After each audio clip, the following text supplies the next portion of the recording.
Hello and welcome. This is a drink called How to Make Iced Coca-Cola Sweet Cherry Tea.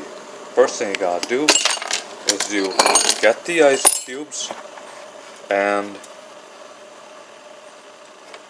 you put them into the mug from the Mini Mal bowl over here, and then you put in the sweet cherry tea bag and you fill it halfway into the mug. Go like this, and do that, and then you pour in the Coca-Cola from this can, and there you go, folks. Here is your iced Coca-Cola Sweet Cherry Tea. Enjoy, folks, and thank you for watching.